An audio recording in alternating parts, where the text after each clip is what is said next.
As Unfound goes into its hiatus, I thought this was a good time for all of you to get to know me all over again. So I dug up the first Q&A episode I ever did back in 2019. It helps that I still get a lot of these questions to this very day.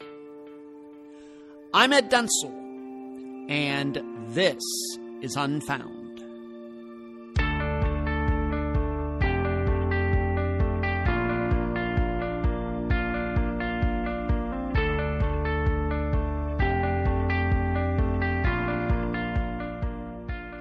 But first, Unfound News. I want to thank all of you who have sent me emails and messages of concern. I'm doing okay. My perception is that I'm getting better sleep now than a couple weeks ago, and I've only missed 2 days at the gym since the beginning of December. Still, I think there is both physical and mental work to be done before I'm back to 100%. Once again, thank you for your concern. Next, it's official. Sometime in 2025, I'm not sure when, Unfound will do its first ongoing series, much like what was done on Serial and Up and Vanished. Unfound's case will be the disappearances of Teresa Hickman and Angela Westbury. Frankly, I've been shocked on what we've been able to uncover so far. Finally, next week, look for my second interview with Dr. Telesco. And to end this year, as scheduled, update episode number 19 will be coming out. And now, the recording from 2019 of the first Q&A episode. A listener suggested I do an episode where I answer some of the most common questions I get while conducting the YouTube show on Wednesday nights. Because some of you, I'm guessing, have never tuned in, and that's fine. But in not tuning in, you may not understand some of the finer points about why Unfound does things the way it does. Because the one time I really talk about them is during that show. So I'm guessing you'll be hearing some new info about Unfound today. And hopefully I'll be able to put everything back on the right track for next Friday. But first, Unfound News. This is, I believe, the last episode I will be recording at my current residence, 113 140th Avenue East, Unit B in Madeira Beach, Florida. Lots of fond memories made in this place, but a lot of pain suffered as well. I didn't realize it until I started packing that it's probably the right time to move. I'm only moving like 13 miles north, but I think it's going to seem like 1,300 miles. Which I think is good. But this will always be the place where Unfound started. Next, I sent out an email to all the transcribers this past weekend, detailing how we would be proceeding regarding compensation and further work. If you are a transcriber and didn't get that email, please check your inbox or spam folder, because in that message, I requested you send some info back to me. And finally, are you going to see Avengers Endgame this weekend? I plan to see it when I have the time. Of course, I don't have much time. So, we'll see. Where you can find Unfound. Unfound supports accounts on Podomatic, iTunes, Stitcher, YouTube, Instagram, Twitter, and Facebook. Contribute to Unfound at patreon.com/Unfound Podcast. This week, in the Patreon section, I need to thank Christine. You can also contribute at PayPal, unfoundpodcast@gmail.com, and I need to thank PayPal supporter Shane this week. Unfoundpodcast@gmail.com is also the email address. Merchandise, the books at Amazon.com in both ebook and print form. Specifically, Volume 5 of Season 1 is now out. Don't forget the reviews. Shirts at Shopify.com. Cards at MakePlayingCards.com. And please mention Unfound at all true crime websites and forums. Thanks. And now the questions. These are not in any particular order. What I did was I went back and I looked at each Wednesday because listeners have the ability to ask me questions in the group before the show starts. So I went back to all of those posts over the last few months, maybe even back to the beginning of the year.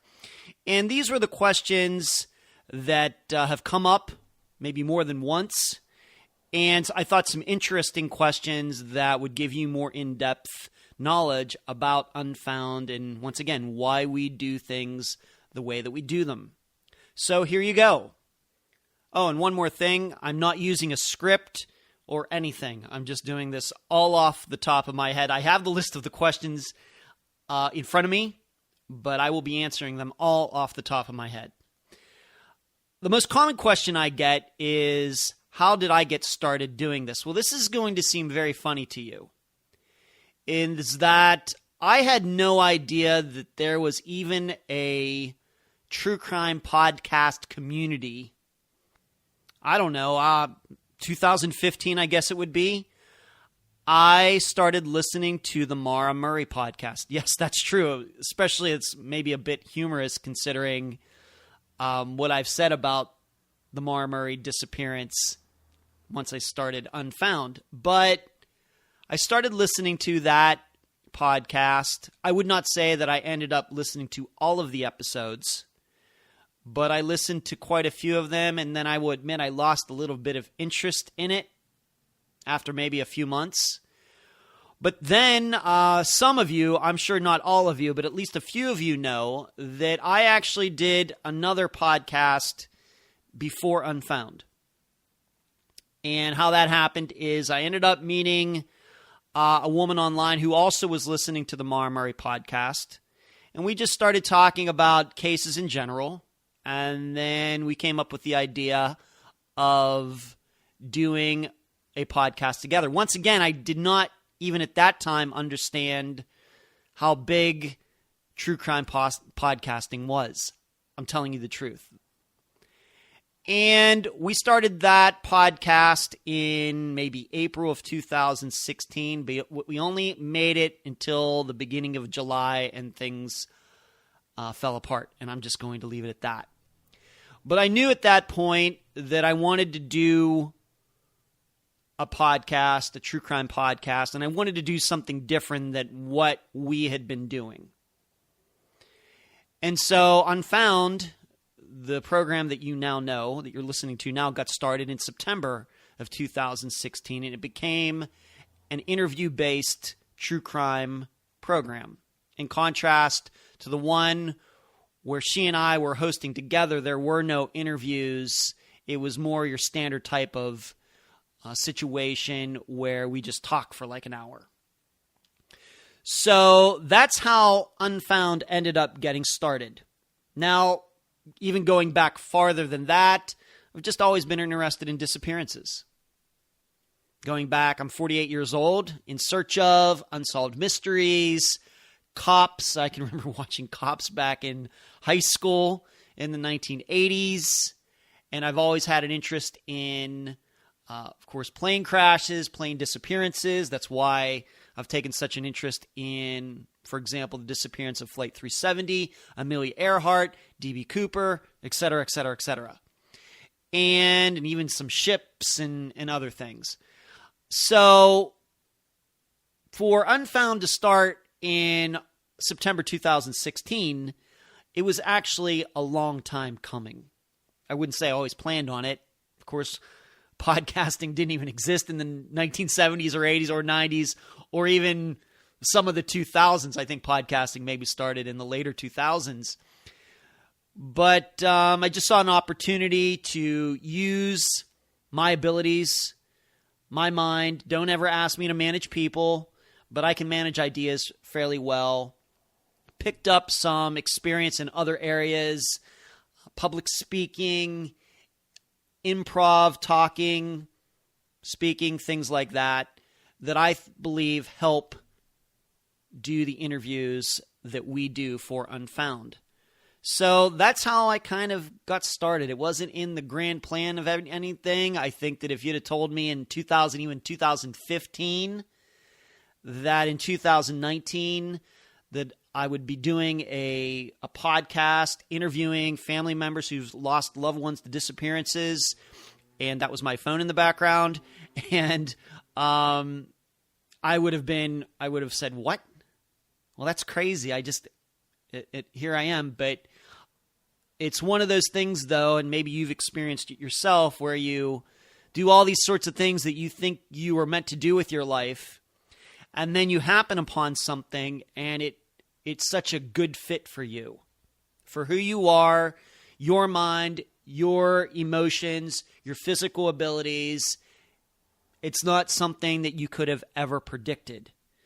And that's the way it is for me in Unfound. And of course, along the way, I've picked up some great people who are now part of the team. Of course, I always talk about Emily.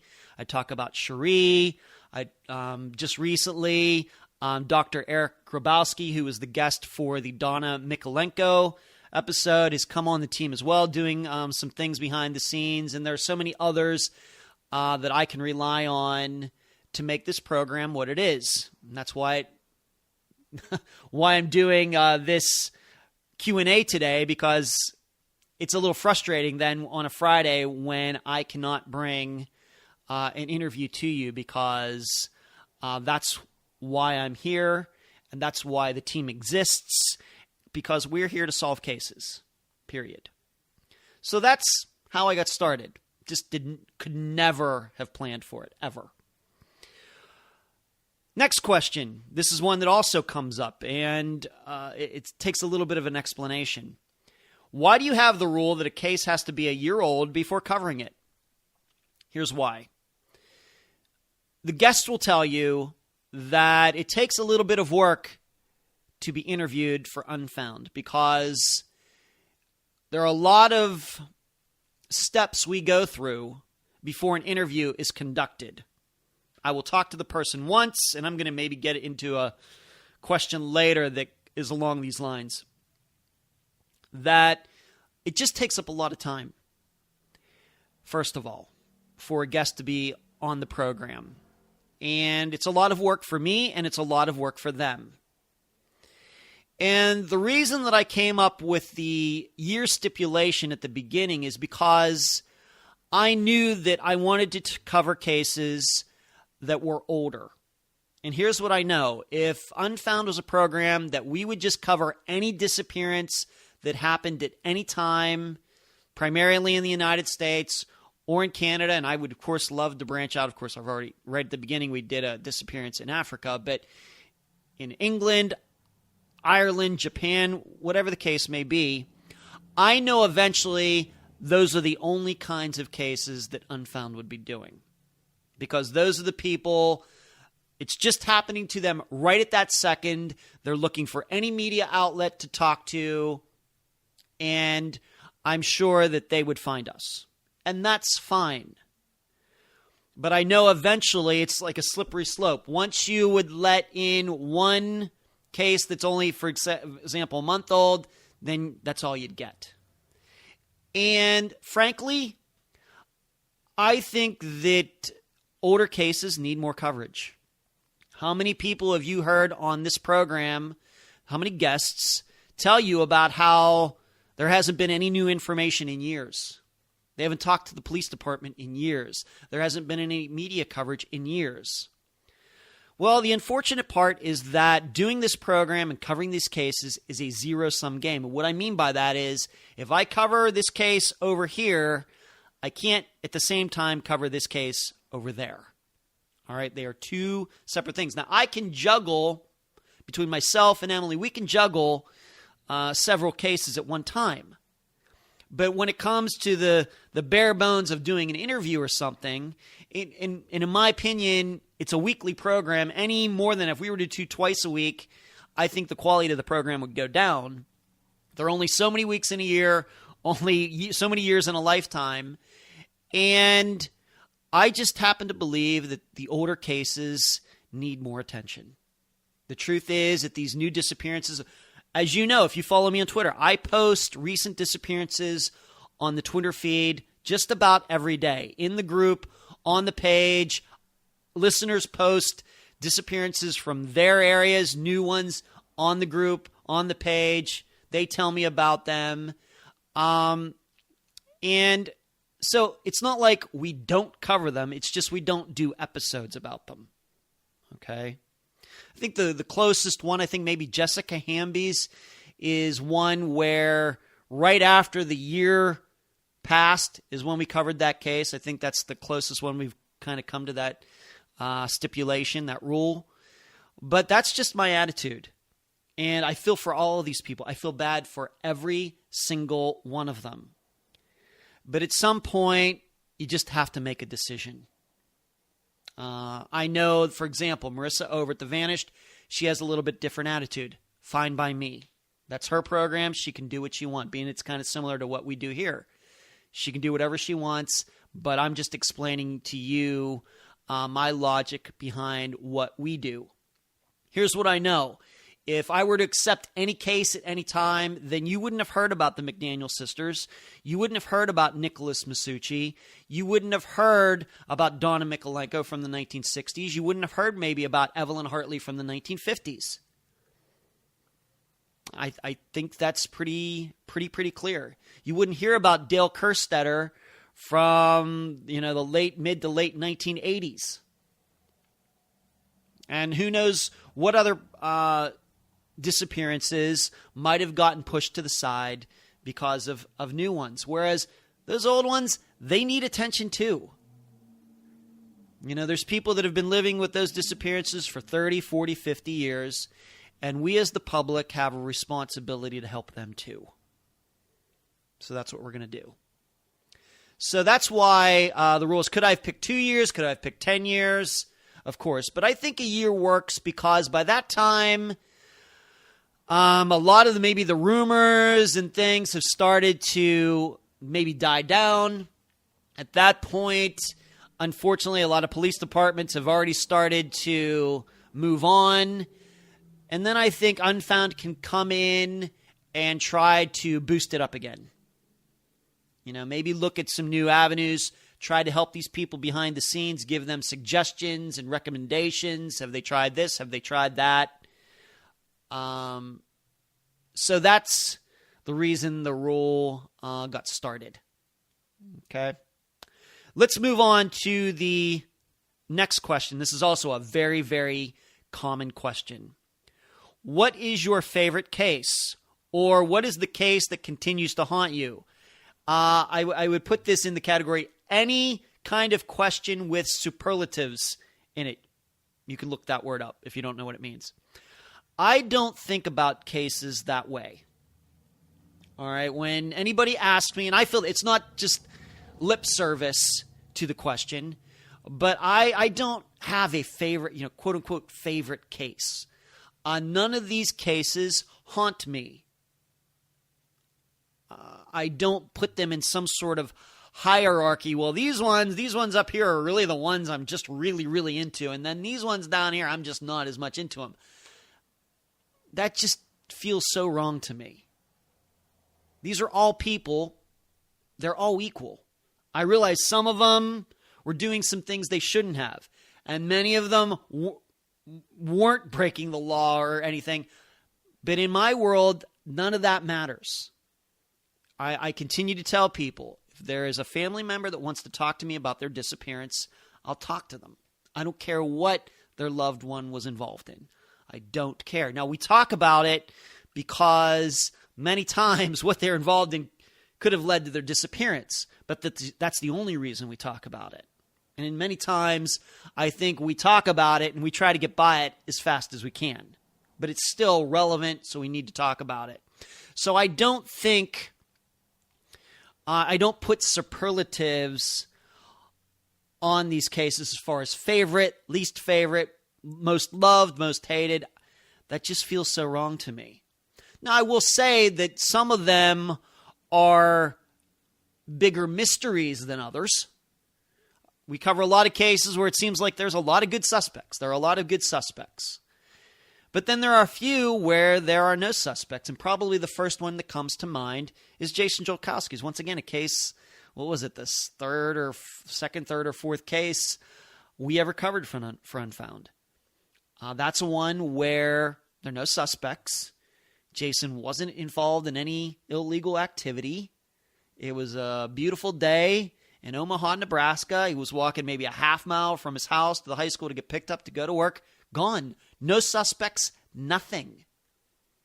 So those kinds of cases are bigger mysteries to me, but that's factual. That's not a feeling. It's just factual.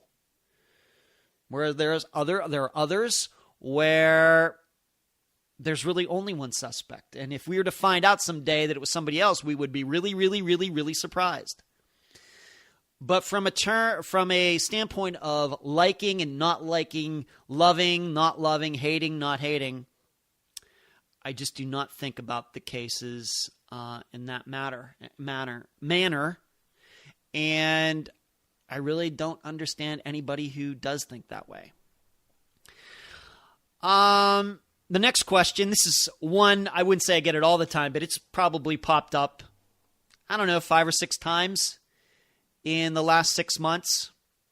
Does it ever worry you that you're naming suspects, pointing fingers? First of all, we don't point fingers on Unfound. I think I expressed that in the update episode when in the case involving Juanita Nelson, where afterwards her sister Katie, who was the guest, then went on Facebook and she said she should have defended her father more, et cetera, et cetera, et cetera. We do not go after people on Unfound. We talk about the facts. We talk about locations. We talk about times. We talk about dates. We talk about any fights, arguments, enemies that the missing person had. Any problems going on in his or her life. And then we let the listeners decide. As I've told many people many times, we cover the facts, and I can't help it sometimes if the facts makes certain people look suspicious. I can't help that. I can't help it. But we do not go over. That means that maybe we're generating lies to make somebody look guilty. That's not what we do.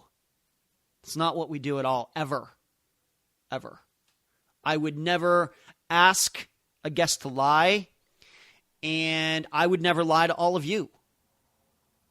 So if sometimes after an episode, certain people, like very recently, Blaine Grell here, he doesn't like it how he was portrayed in the episode regarding Layla Faulkner.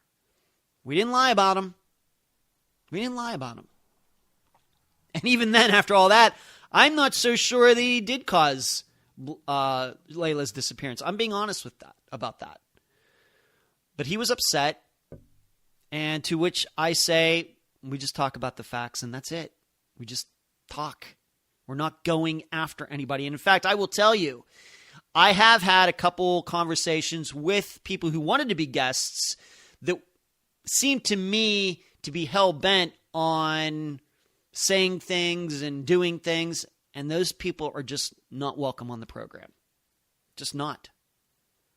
So, getting back to the question, does it ever worry you that you're naming suspects? We don't name suspects. We may call them that as kind of a generic term, but what we do is we talk about the people around the missing person or any of those people having a problem with the missing person. If the answer is no, then the answer is no. If the answer is yes, then we talk about it more. That's it.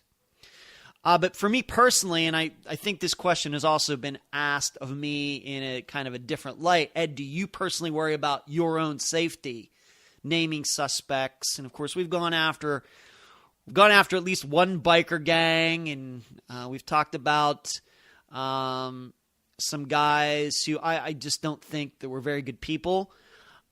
I wouldn't say I worry about it. I wouldn't say that I necessarily think about it. But I do carry a gun. Some of you know that maybe have seen the videos of me shooting my Glock 19 that I take with me everywhere. A couple months ago, I also got a Glock 43, which is like a smaller version of the Glock 19 that I carry. It's also 9mm. And then in February, I also got a Colt LE 6920, and you can look that rifle up. And that is all geared toward the idea that I realize I do something that may make me a target, and I'm cognizant of that. But I wouldn't say I think about it. I wouldn't say that I worry about it. And really, when it comes right down to it, even though I'm 48 years old, I think I know how to take care of myself. I'm fairly aware of my surroundings, but there are things that I do that I don't do that other people do. You know, posting where they are and where they're headed and where they're going to be. And you'll find on my Facebook feed that I don't do much of that. That is kind of one of the reasons. What is the process by which people get on Unfound? This kind of goes back to a couple questions ago. Here's the process. Either Emily will be going out there looking for Facebook pages, websites, maybe some news articles, and she will figure out a way how to contact anybody on those pages, on those websites, in those articles. She will figure out a way, and she's really good at doing that. And she will introduce herself, and she will give the people the link to the program. They can listen to it. Emily will fill them in on what we do and kind of, I wouldn't say successes, but kind of the people that we talk to and some of the progress that we've made on certain cases. And so that's one way that we reach out to people. Then on the other hand, people reach out to us. They find me, they find Emily, maybe Cherie has brought some cases to Unfound. Other people have made some interviews happen. And of course, we've had some bloggers on the program. We've had a couple investigators like Dennis Mahan. We've had Anthony, who was the guest for both the Evelyn Hartley episode and the Tammy Leppert episode. He runs a really good blog as well that I've linked to in the group many times. So we find them, they find us. Then what happens is that I have a preliminary conversation with the person who is most likely going to speak for the family. We could, of course, we talk to a lot of mothers on the program. It's probably the most common demographic. But then, and we haven't had a man as a guest on Unfound. It's really weird how that works, but I don't think we've had a male as a guest on Unfound since Matt Copper was on to talk about his brother Al's disappearance. That's over a year ago. It's just weird how that works. I don't know why. But we'll talk to sisters. We'll talk to children of missing people. Of course, with Cindy Fox, she was the mother-in-law of Lacey Buenfil. We talked to Travis Morrow's ex-wife, Christy. A whole wide range of people that we've had on the program since it started in September 2016. I will have a preliminary conversation with these people. I will get their permission to record the phone call. And we may talk for an hour and a half, 2 hours, just depends. Then afterwards, I will play back, and because Florida is a two-party state, I have to ask permission to record the phone call, and there's yet to be a person who said no. But I will record the conversation, and then I will listen to it again, taking notes. And as questions in my head pop up, maybe something that we kind of glossed over that I think needs to be talked about more, then I will eventually get back in contact with them maybe a couple weeks down the road. It's hard to say. It depends. And then we will have another conversation. And it just seems to me, there's something missing here. Can we talk about that a little more? And we'll do that.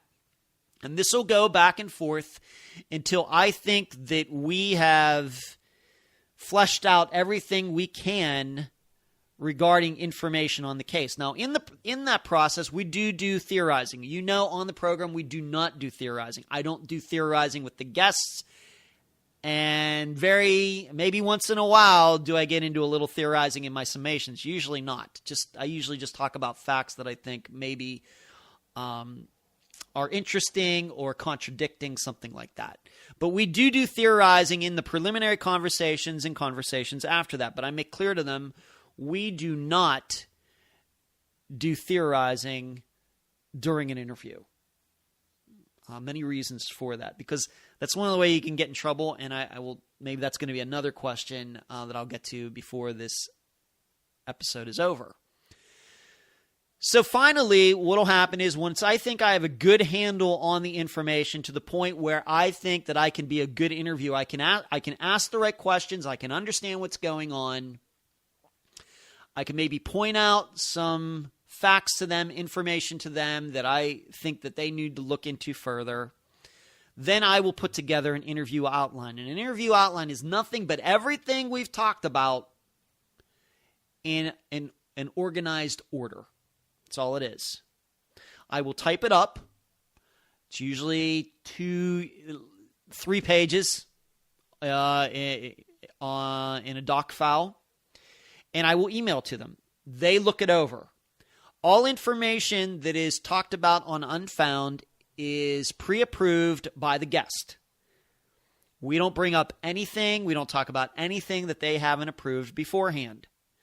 I do not ask them any surprise questions. This is not a political show where I'm here to play gotcha with them.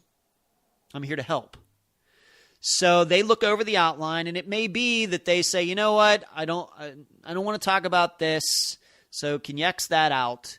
That's probably private. We shouldn't talk about that. But then they'll say, you know what? You missed this over here, and then I'll add it in, and we eventually get to what the outline is.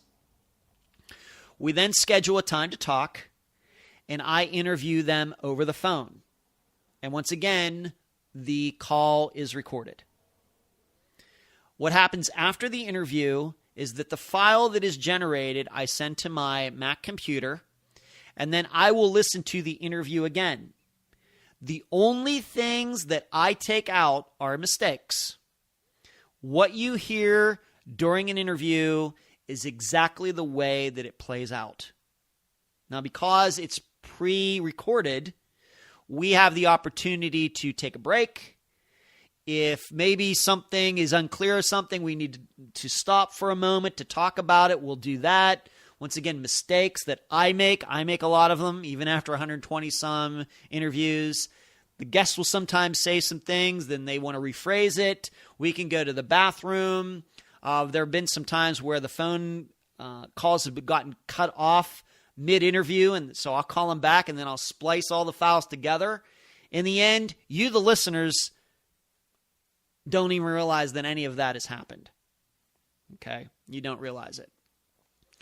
But any guest will tell you that when they end up hearing the interview, and they don't hear the interview until it plays on Fridays, they will tell you that the interviews that are played on the program are exactly how the interview was conducted when it was recorded, except once again for taking out mistakes and breaks and dropped phone calls, things like that. I don't take anything out of context. I don't shorten their answer to make it look like one thing. I don't shorten my questions to make it something. I don't. I think that is shoddy journalism. I do. So you want to hear a real conversation, and I want you to know that you are hearing real conversations. That is how people get on the program. That is how an episode is made. Now, sometimes it takes a while for some people to eventually get on the program due to circumstances. What they're going through, what I'm doing, it just depends. But generally, I would say from the first time I talk to somebody to them being on the program, it's probably a couple months. Some of them are very quickly, like Travis Murrow with Christy. I think that was only about 3 weeks. But some other ones could go 2 months, 3 months, 6 months. It just depends. For example, like Sean Koski's disappearance, I started out originally talking to Sean's mother in late 2017. Well, as you know, I ended up talking to his sister, interviewing his sister. And when did that episode come out? Earlier this year. That took over a year. And we switched guests. So you just never know how things are going to turn out. So let's move on to the question. Would you ever cover cases other than disappearances? No. It's called Unfound. So We are a program that are looking for people, whether it's sisters like the McDaniel sisters, or two guys like Daniel Braden, Jansen Brewer, or an entire jet with everybody on it like Flight 370, or a Boeing 727 with Ben Padilla and seemingly two other guys on the jet. We're looking for people. This is not a murder show where there's a body, and that's not what we do here. I respect the people that do that. Those cases are important too. But Unfound has its niche, and this is what we do, and I think we're pretty good at it. Is it hard to do this day after day, the emotional toll that it takes on you? The simple answer is no. Is doing podcasting easy? No, and I'm going to talk about that later, about if you want to do your own podcast. That's a question I get too.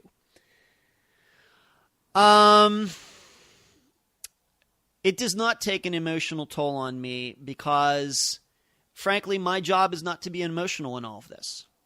I'm not saying that I haven't been emotional at times. I'll give you an example. When in late 2017, I went to Florida's Missing Persons Day, it was in December 2017, I met Joyce Rivatuso up there.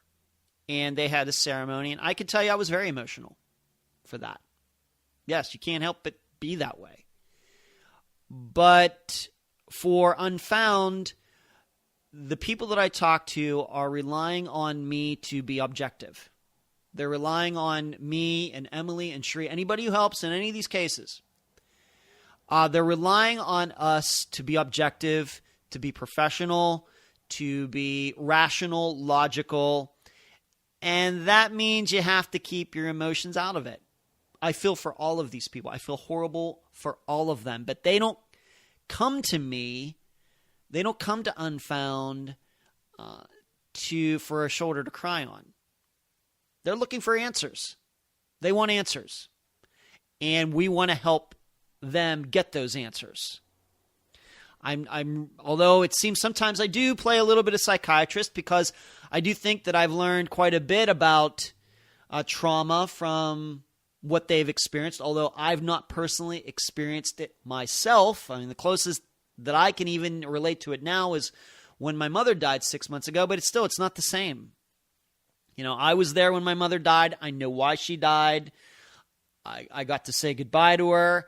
I was there for the funeral. I saw her be put in the ground. I know where she is. If I ever want to go see her. These people have none of that. So, but they're coming to Unfound for answers. They're coming to Unfound to make people aware that this disappearance happened, because many times some of these disappearances are forgotten. For example, like Devin Brown Bucetta's. There's been so much that has happened on that case just since we covered it like 6 weeks ago or something. And that was a case that has not been covered in Pittsburgh in years and years and years until I worked with the Tribune Review to get that done in late 2018. And so Wilshire, her aunt, is now getting more answers. We're getting closer. They're inch by inch by inch. I think that they're getting closer to having a better understanding of what went on with Devin the day that she disappeared, and that's exactly what they need. So, and I think I was talking about being a psychiatrist. Sometimes I kind of am, but it's only from the aspect of telling the guest that I'm talking to what other guests have said about how they've managed their emotions and the depression and the obsession with trying to figure out what happened in their own disappearance. And I try to pass that along to whoever I'm talking to at the time. I have no schooling in that area. Even if don't think I would have been very good in that area if I went to school for that. So it's really on the job training when that part of doing this program is involved. So, but as far as an emotional toll, no. Is podcasting and doing this program easy? No, it's not. This is a 7-day-a-week job, and it's great. It's very fulfilling. Like I said earlier, that first question I had, this is kind of what I, not kind of, this is what I feel like I am supposed to do with my life. And when you think about it in those terms, then it, it can't take an emotional toll. I was telling my personal trainer, Blake, just a week ago. He was asking me if I ever get burnt out. And I just told him, man, as many things that I have failed at in my life, once you happen upon something that you feel like you are supposed to do with your life, and you could see you doing it for the rest of your life, you live to be 80, 85, 90 years old, that you could see yourself doing it every day, there's no reason to be burnt out. These days where I do research, trying to learn these cases as much as I can and calling people and everything else, as much work as that can be and as frustrating can be, that is nothing compared to failing at something. So when he asked me, ever get burnt out, I said, man, as many times as I've failed and everything, to finally happen upon something that I know that I'm doing, I'm meant to do, it's important, and people care about it, and there are 4,800 people in the discussion group, and 5,000 some people following the Unfound page, and those are all real people. I never have bought a single follower, member, click, like, download, ever. They're all real people. There's no time to get burnt out. You can't even think like that. This is something that we're doing here that is good and worthy.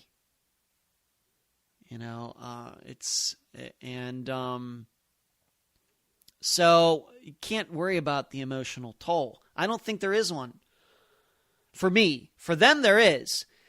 But once again, they don't come to Unfound. They don't talk to me because I'm some doctor of psychiatry and they're laying on a couch to manage their emotions. I'm here to help them solve the case. And to do that, you have to keep the emotions out of it. It's just as simple as that. Do you ever wish you could get deeper into these cases? The answer is yes. And in fact, we've started doing that just a little bit on Unfound. On a series of cases, I'm not going to tell you where, give too much away.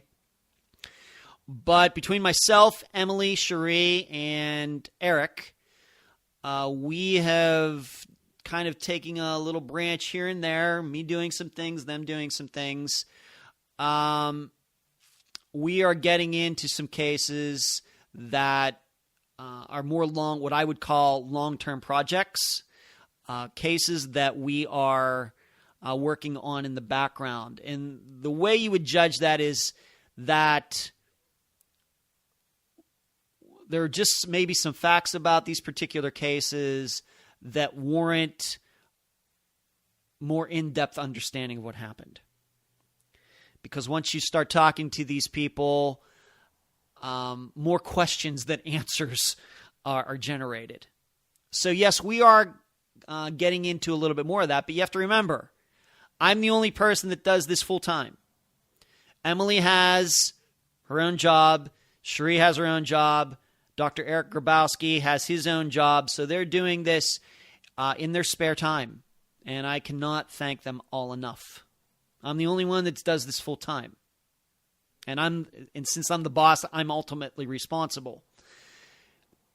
But do I wish? Yes. And we're going to try to start doing that if we can. We may not be able to. Once again, given that the priority, the only person in this world where Unfound is a number one priority is me.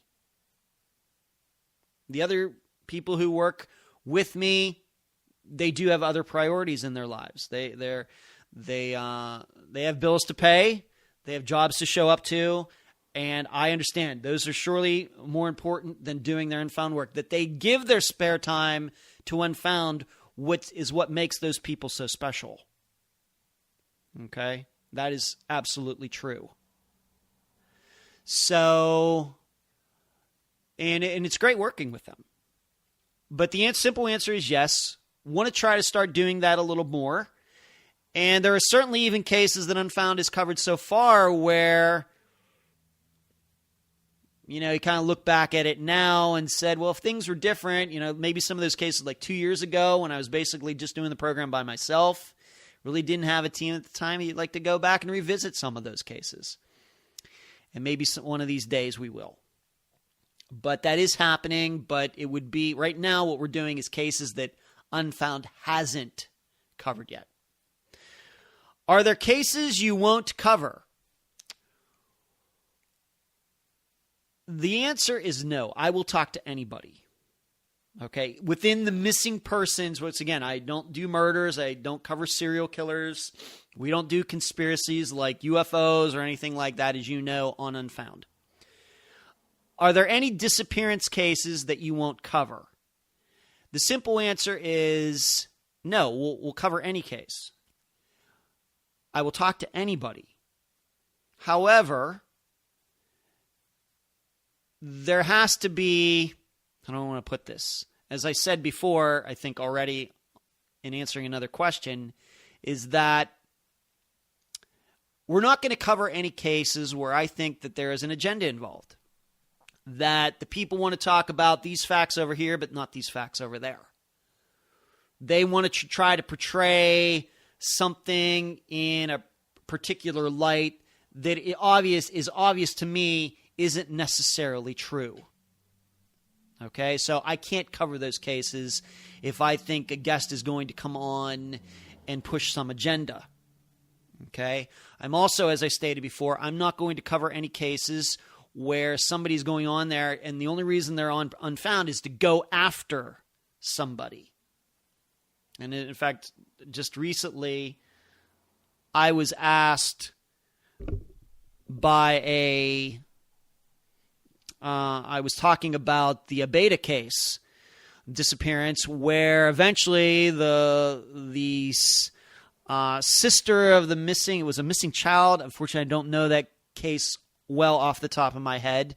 But eventually the sister got sued for $155,000 because she went off after this woman who she thought, I think, was kidnapped the little kid, and the woman lost her job on it, and so the woman took her to court and won. I can tell you for sure, Unfound doesn't want to have anything to do with that, and I know that's a very fine line. But, so a person like that could never be on Unfound. Could never, ever do it. So, so those are maybe those types of cases, or maybe should I say types of people? There are certain types of people that can't be on Unfound. In addition to that, as I was just talking, I think just on the YouTube show yesterday, is that we will cover any case, but we do not actively go after or try to find family members for a lot of the popular cases. Marbury, Jennifer Kesse, those ones. We do not actively do that. If they were to contact me or Emily or anybody else connected to the program, I would talk to them. But we don't actively go after them and try to find them because it goes back to like that 1 year principle. We're trying to give attention to cases that haven't gotten as much attention as Marbury and Jennifer Kesse. That's what we're trying to do. Like Madeleine McCann, those cases. We're trying to get these other cases up to their level. But I would never be so rude as to deny talking to somebody. Now, that doesn't necessarily mean it would become an episode, but we can talk. We can talk about what they want to do and what they think they can get out of being on Unfound, and I'll talk to them about what my ideas are on their disappearances, and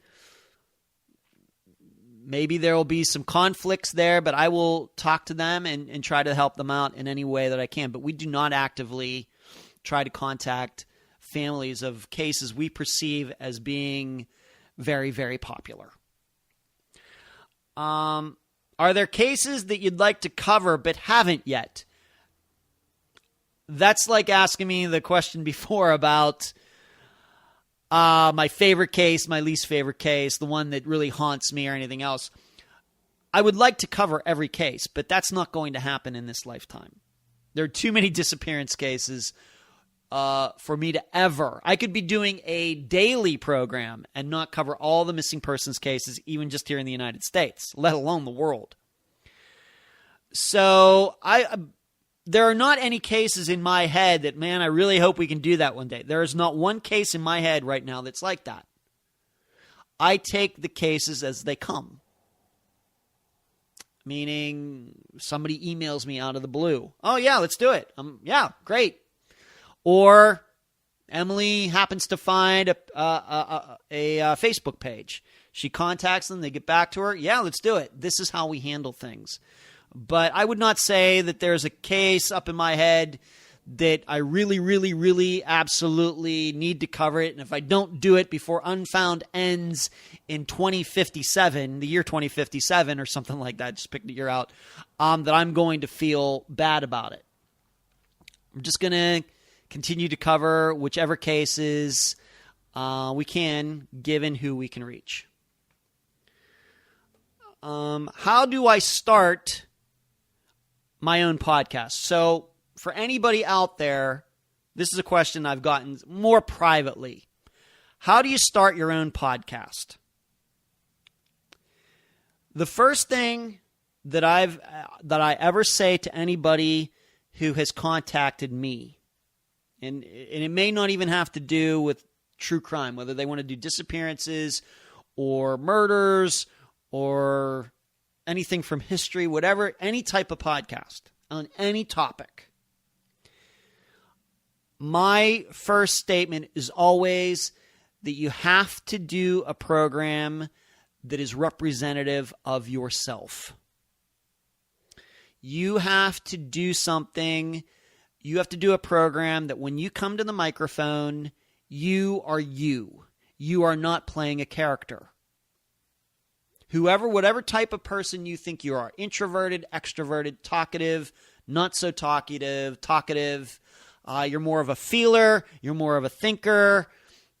Whoever you think you are as a person has to be represented when you do the program. Why?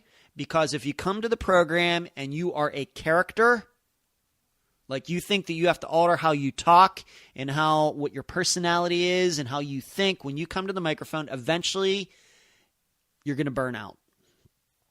No matter how good the program is, you are eventually not going to be able to do that all the time. So you have to figure out, what does that mean? I don't know these people so well, so I can't answer that question for them. But they have to do a program that, if they're going to do a weekly program, that they can just do it and still be themselves. And that was one of the points that I made for myself when I started Unfound. I am naturally a curious person.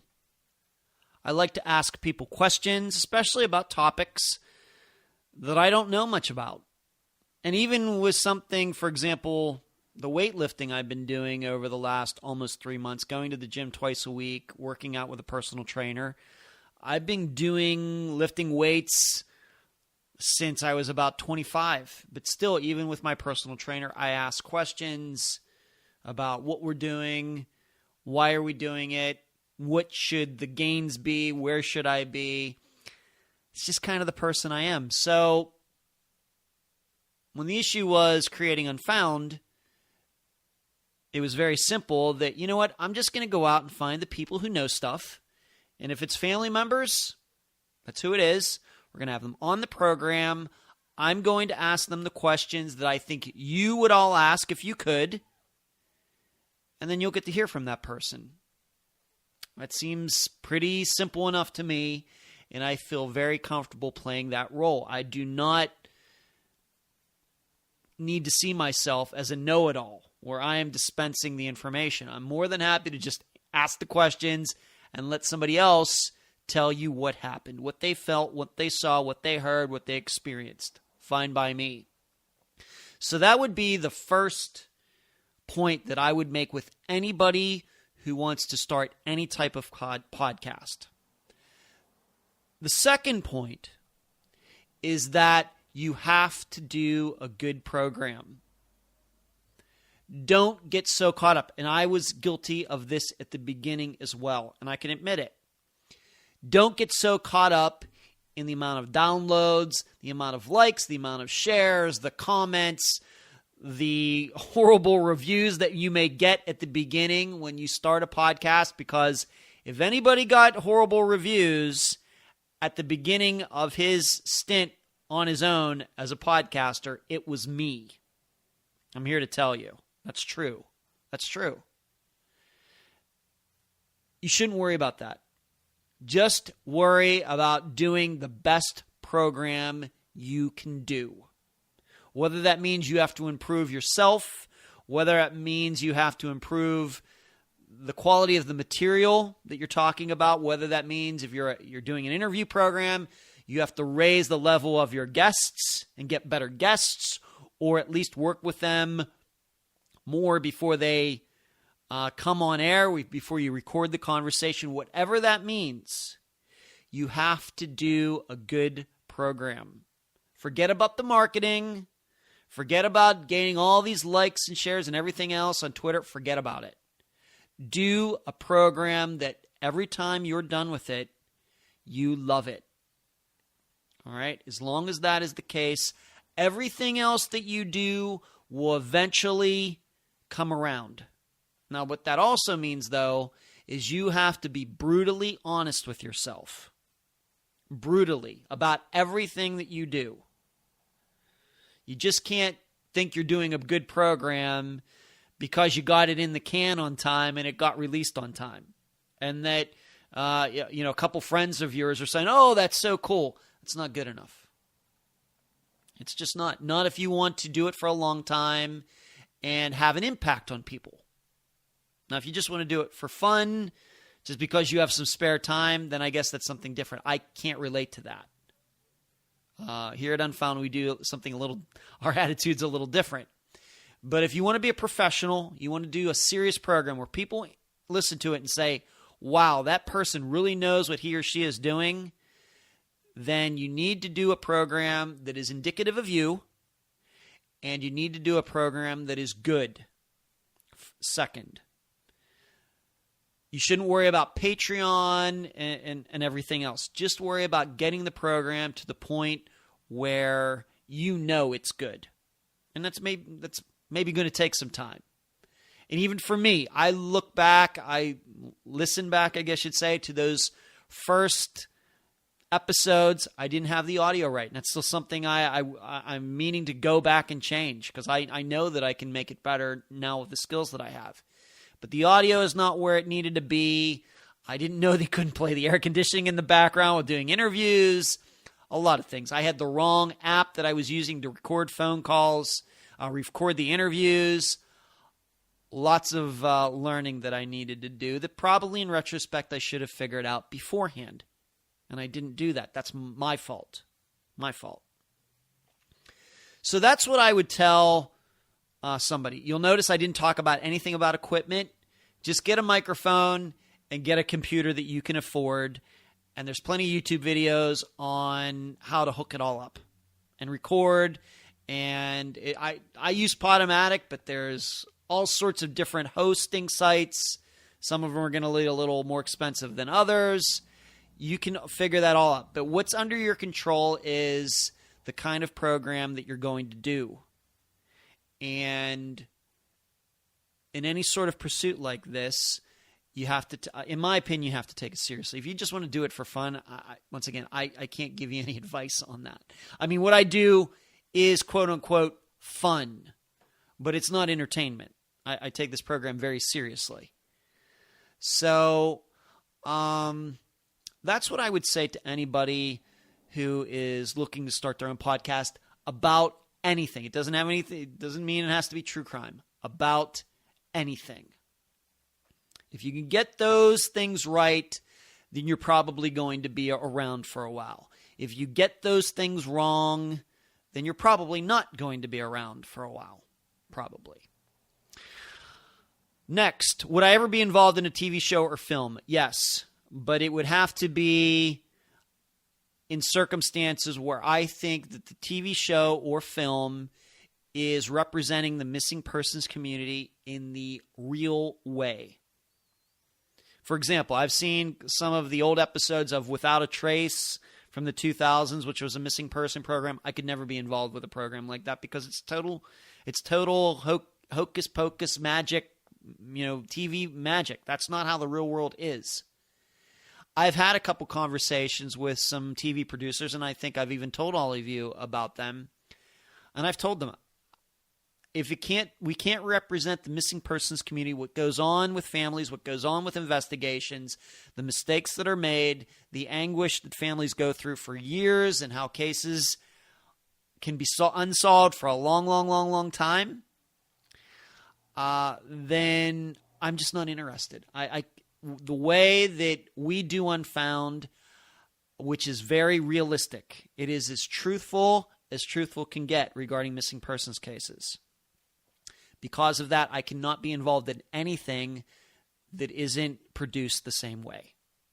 And I'm nice about it, and I'm not dying to do something like that. I'm perfectly happy with what I do right now. There's nothing in my career path that says I must have a TV show. I must nothing. It just does not enter my mind. If somebody approaches with me with something, then we can talk about it.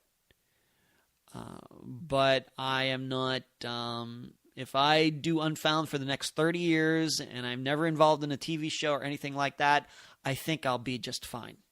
I'm pretty sure. So I'm not desperate for that type of stuff.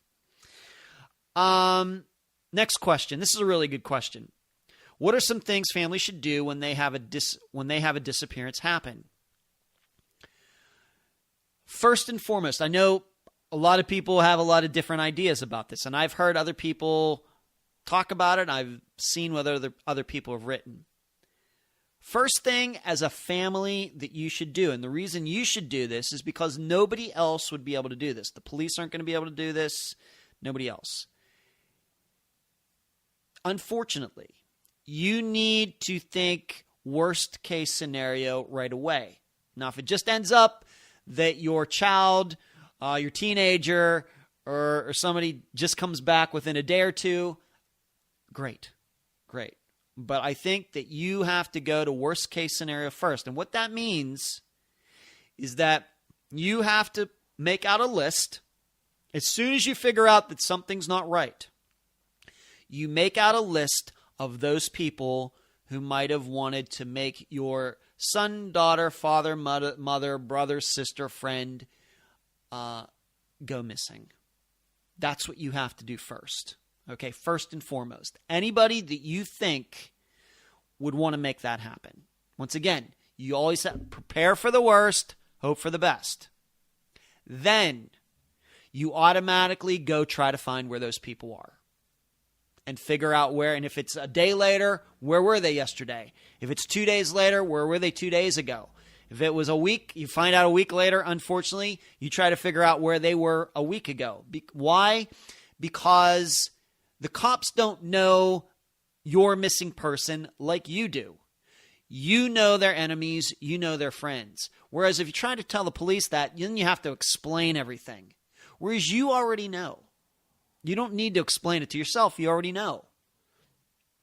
And you can try to call those people, email those people, see if those people had any action on Facebook. Did they make any posts? Do they use Instagram? Did they, try to figure out where they were, what they were doing around the time that you think that your loved one went missing?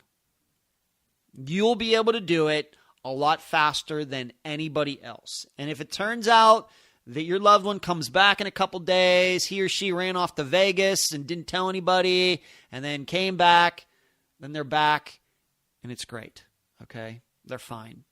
However, If it's not like that, then you have that information, and what's most important is you have that information at the exact time, as close as could be to the time that your loved one disappeared. And you'll have it, you could type it out, put it in a file. You go through this, figure out where these people are, and if any of them are a little suspicious, and they don't have a solid alibi, you'll know that. So if the case goes a month or a year or 5 years or 10 years, you'll always have that information that some investigator, some way, private investigator, reporter like myself can then look at, and you can tell me, you know what, these are the people who we believe could be responsible at the time, and here's where they were or where they weren't, and we couldn't prove. Unfortunately, we could never pin anything on these people, and the police couldn't, but this is what we figured out. That kind of information can be so valuable somewhere down the road if a disappearance doesn't get solved quickly. I can't even begin to tell you that. Because as you know, I suspect a large majority of Unfound's cases are murders. Pretty sure. I don't have a lot of proof of that, but we talk about enough suspects and people, and once again, suspects in general terms, people who might have had a grudge against the missing person. We just talk facts. Ex-husbands, husbands, people like that sometimes their whereabouts, what they were doing at the time, can be forgotten over time. And I run into that a lot. So that's what I would do. If I had a loved one that went missing, the first thing I would do is I would sit down and figure out, okay, who are the most likely people who might have wanted to cause my loved one to disappear? And then you can go, of course, dial 911, all of that stuff. But that list is so important. So that's the number one thing that I think people should do. Start making a list, check it twice, calling people, emailing these people, and find out if maybe they're just a little out of touch for a while and they're trying to ignore you. That might be interesting as well. Next question. Do I believe all of Unfound's cases will be solved? No, I don't. And I'm not giving it a time frame. It's not, do you think they'll all be solved by the time you pass away when you're 90 years old, Ed? No, I don't. I'm 48 now. If I make it to 90, I think I'll be very lucky to make it to 90. But that'll be 42 more years. Actually, let's just say 41 more years. Unfortunately, I don't think so. I know that's sad. It's as sad as life can be. But the odds, the statistics say probably not.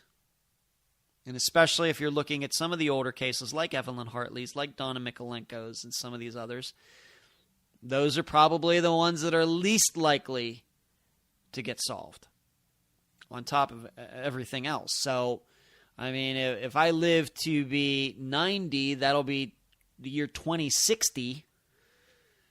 Evelyn Hartley's case will be over 100 years old by that time. So, I don't. Do I believe that some of Unfound's cases will be solved before I get to the age of 90? I do. I believe a few of them, quite a few of them. In fact, we know of, 3 cases? Thomas, of course, they aren't all technically solved, but we have a suspect in custody in Laura Bible and Ashley Freeman's case. We have the found remains of Zoe Campos, and Carlos Rodriguez is in jail. And then, of course, Thomas Brown's remains have been found. And that's really all within the last year or something. So that's, and I hope in the next year, 3 more, and then 3 more, and maybe more. So I think that there will be several of Unfound's cases that will be solved eventually. But all of them, I just cannot see it. In fact, I don't even think it will even be close to all of them. I'm just being honest. That's what I think I know about missing persons cases. The next question. I've been asked this a few times. Is Unfound my only job? And I think I just covered that a little bit earlier when I said I'm the only one who concentrates on Unfound 100%, in contrast to the people who are on the team that have their own real jobs, and then in their spare time, they do what they can do for Unfound. But yes, this is my only job. Now, how do I do that? Because I realize that there are many podcasters out there who do popular podcasts, whether in true crime or whatever, but they also have jobs that they also do outside of podcasting. For me, you have to remember some things. I'm 48 years old. I don't have any kids. I'm not married. And as I've joked at least a few times on the YouTube Live Show, that I live in this little bachelor pad in Madeira Beach, Florida, that's probably about as big as your kitchen. That's going to be changing next week. I am going to be moving to a bigger place, a nicer place. But as I've also told people, the reason that is happening is because my father wants to come and see me sometimes here in Florida now that my mother passed away. And so I need to get a 2-bedroom place. And my dad and I are going to be splitting the cost on it. I can assure you, the place I'm moving to, I would never, ever be able to afford it on my own, ever. But really, moving to this place and splitting things with my dad, it is within my budget. Now, on top of that, being that I am 48 years old and no kids, and because kids are expensive, that I've been able to save money over the jobs that I had specifically in Las Vegas. There was a time in Las Vegas where I had 3 or 4 jobs at a time. That's a true story. All at once. Maybe not every day, but over the course of a week, I would have 4 different kinds of jobs. And I was able to save up money and invest it, but I am not rich by any means. In fact, I've taken it quite a hit over the years. But I live quite frugally. I wouldn't necessarily say that I'm cheap, but I live within my means. And then on top of that, with the people who are so generous through PayPal and Patreon, of course, selling books and other things, I get by. And that's plenty for me. My idea of having a job has always been, I just want to be able to do something so I don't have to think about doing anything else. In fact, I think that whatever that was going to be in my life, let's say 15 years ago, that I've always taken what I might call a musician type of attitude. And I got to know quite a few musicians when I lived in Las Vegas. Of course, there's only a few musicians in the world who ever end up being really rich and famous and flying in private jets. Most musicians who make money here and there, band on the weekends, and of course in Las Vegas, you might work in some show during the evening. And what I always picked up from those types of people is that they just wanted to make enough money being a musician, didn't care ever about being rich or anything else. They just wanted to be a musician and get by with that and not have to do anything else. And that's how much they love making music. They wanted to just make enough money that they didn't have to do anything else. That's always been my attitude as well. To find something that is a work that is me, to just make enough where I don't have to think about doing anything else. And that is where I am now. And it's great. It's great. And because I think that it fulfills so many things put together that just aren't about me, but about other people and helping them. And I think this is going to be the last question. And I get this, and I've gotten this more and more recently because this event is coming up soon. Will I ever go to CrimeCon? The simple answer is no. Well, Ed, why is your answer no? every time this question comes up on the YouTube show, I find myself racking my brain to answer this in a way that doesn't make me sound self-righteous, because I don't feel self-righteous. But I can tell you that there was at least one time after I answered that question that after the show I had a conversation with Cherie, who is, once again, you've heard her name a few times now. She is actually the moderator for the live show on Wednesday nights on YouTube, in case we get any trolls. But I always tell her, man, I just cannot answer this question the right way. And every time I answer it, I feel like I'm self-righteous, and I'm trying to take the fun away from a lot of people who are going there. And that is the way that I feel, but I still believe that I'm right about this. I think that CrimeCon is in bad taste. I think it's not immoral, it's not illegal, it's not unethical, but to me, it's obvious to me that it's a fad. And it's a fad based on counting on crimes to be out there so people can get together to have these conventions and charge people to go to them. And I think that the day that whoever organized, and I guess it's Red Seat Ventures, puts CrimeCon together, as soon as they decide that this alleged fad has passed, CrimeCon won't be here anymore. The problem is these crimes still exist. Missing persons cases will still exist. They'll still happen. All the families who are out there are still going to be in pain. They're still not going to have the answers that they deserve. So I just think that you have to remember something. And I already know that I stated this earlier. When I got started in this in 2016, I had no idea that true crime podcasting was as popular as it is. I'll admit, I had no idea about Serial. Nothing. That is the honest to God truth. The reason I got involved is because, you know what, maybe we can do something about these cases. We have this medium, we have this microphone, we have this computer, we have iTunes, we have Podomatic, we have Stitcher. Maybe we can do some good work trying to solve these cases. It was only then after that I found out, wow, look how popular, look at this, look at that. It was well after that. But my impression is that people have gotten into this because it's popular, not because they're actually interested in solving anything. And that's the way I look at CrimeCon.